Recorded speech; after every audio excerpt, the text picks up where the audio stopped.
What's going on, everybody? It's Ozzy from OzTalksHW, and we have seen a plethora of enthusiast grade hardware this year. From Intel's Skylake X and Kabylake X to AMD's Threadripper and Vega cards, hardware companies gave enthusiasts and prosumers lots of love this year. Being a college student, I can't exactly afford the high-end products aforementioned, so I did the next best thing.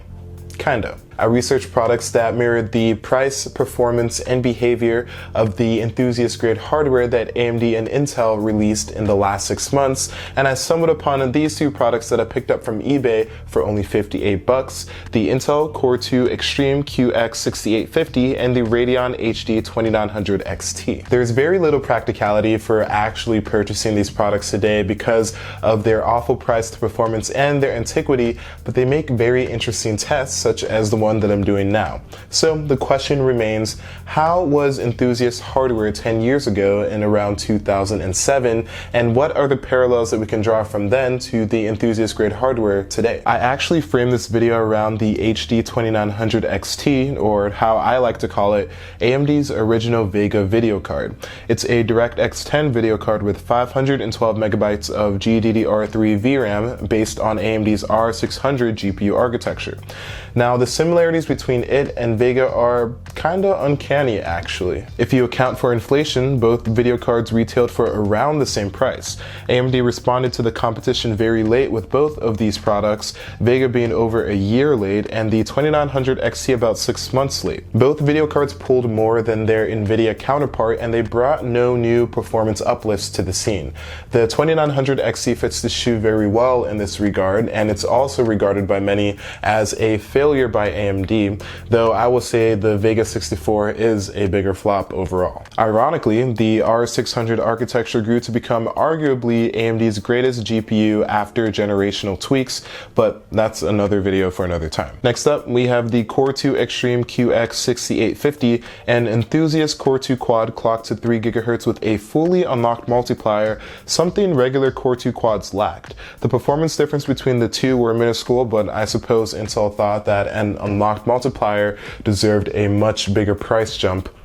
Just Intel doing Intel things. I had trouble mirroring this to a modern day enthusiast grade PC component because the similarities weren't as black and white as the 2900 XT. If we look specifically at Core 2 Extremes in the Kentfield family, the i9-7980XE resembles the QX6850 the most because both processors apex the top of the food chain. But if we look at all of the quad-core Core 2 Extremes, either the i7-7820X or i9-7900X mirror the 6850s better than the 7950 relative to the other processors in either family.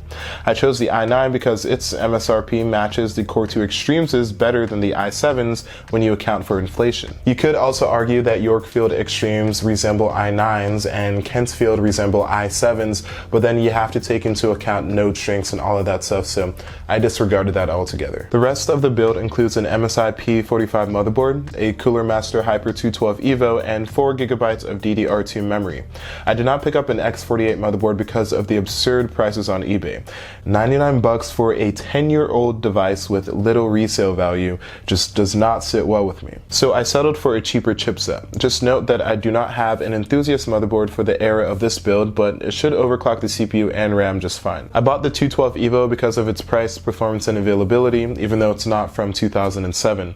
I don't expect any insane overclocks or possibly any at all with a budget solution, but it will keep the temperatures reasonable at stock. Unfortunately, I will not have the Hyper 212 Evo for this video because of unforeseen shipping issues that arose, but I will make sure to update this either through my Twitter or Patreon with overclocking results. So if you're interested, follow me on either. For now, my saving grace remains the Intel stock cooler, which should be adequate. And lastly, I pocketed a 2x2 kit of DDR2 memory clocked at 800 MHz for 12 bucks on eBay. 10 years ago, 4 gigs fluctuated around 100 bucks, so I definitely picked up a solid amount for the time period. I'd say it's around 16 gigs of RAM today, or possibly even 32 if RAM prices weren't so crummy. I housed the PC in the BitPhoenix Nova GT and powered it with a spare 600 watt power supply I had laying around. Only the power supply comes from the same era as the processor and the video card, while BitPhoenix actually sent me the case. And lastly, I chose Windows Vista 64-bit as the main operating system for this computer. Now, before anyone flames me for using Windows Vista, it's actually not that bad. I did update it to the Service Pack 2 model, and that got rid of pretty much any bugs or glitches that were there prior.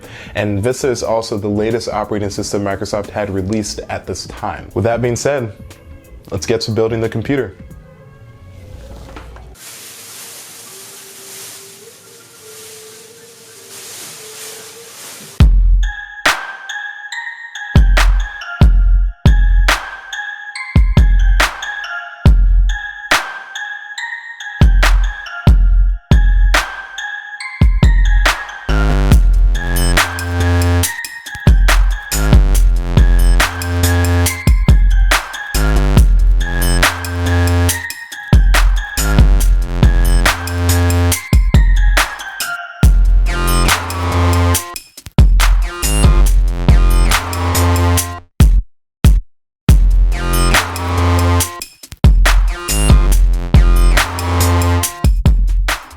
Today we have 6 games for benchmarking, half of them from circa 2006 and the other half more recent with a wider range of dates. I recorded the gameplay with MSI Afterburner as OBS Studio and Classic were finicky on Windows Vista. Keep in mind that recording with MSI Afterburner does decrease performance slightly depending on the settings used. I also tested Cinebench 10 and R15 as a reference for processors 10 years ago and processors today. In Cinebench 10, the Core 2 Extreme earned a score of 10,900, one of the highest scores possible on a single socket system at the time. Only the Yorkfield Extremes, the X900 chips, were beating it by the end of 2007. In Cinebench R15, the X6850 garnered a low but modest 294. Not bad for a 10-year-old processor. Funny enough, my Athlon X4950 scored only 7 to 8% better than the X6850, and that's with a 6% frequency boost at stock. I digress, but that really puts things in perspective. I first tested the opening sequence in Stalker Shadow of Chernobyl. The Core 2 Extreme N2900 ran the game beautifully. It auto-configured the settings with a resolution of 1024 by 768, but when the FPS would not fall below 250, I increased the resolution to today's standard of 1080p. Even then, the PC did not break a sweat. The PC ran Half-Life Episode 2, the second chapter, well, even though the viable resolutions did not include 1080p. It maintained 60 FPS, an expected standard today, but a noteworthy feat 10 years ago. And we can't build a 2007 computer without testing the game on everyone's mind, Crysis. It was easily the most daunting game tested from both batches, but the computer handled it well. Lag spikes ensued when loading into new areas or new enemies appearing on screen, but that did not happen too often. It stayed around 35 FPS the majority of the time with higher end settings. I eased the computer's way into the modern PC gaming market with Counter-Strike Go, essentially a modified version of Half-Life 2, so it's no surprise that it hovered around 60 frames per second at 1080p using medium settings. I did not feel disadvantaged while playing and almost forgot that I was even benchmarking the computer. Next, we have Smite. With low settings and high world and particle detail, the PC maintained at least 30 frames per second without any stuttering or lag spikes. It played very well, similar to CSGO. Lastly, I tested Killing Floor 2, and the X6850 and 2900 XT truly started showing their age here. The computer was unable to stay above 30 FPS, and there was some very minor stuttering and lag, especially when a group of zombies simultaneously entered the stage. Nonetheless, I still had a good time playing. The computer did very well with games from its era and fairly well with titles from the early to mid 2010s. Now, my video card, the 2900 XT, only supports DirectX 10, not even 10.1, so I was very limited to the amount of newer games that I could play, and that was mostly due to the fact that it just didn't support DirectX 11, which a lot of games nowadays, that's a minimum requirement to even run. Also, while the 2900 XT performed very well, it was also very, very loud. I tested the computer with its components outside of the BitPhoenix case, and when I had headphones on, the GPU fans were practically inaudible, but once those headphones came off, man, that thing was loud.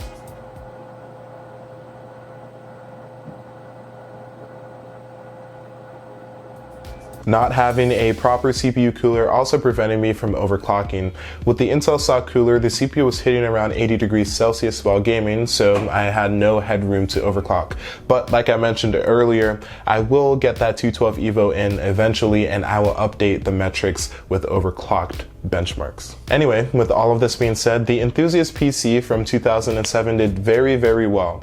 The 2900 XT, despite its shortcomings, performed better than I expected, and the Core 2 series is still showing how much power it had back in the day. So I'll end this video with this, a couple of questions like usual.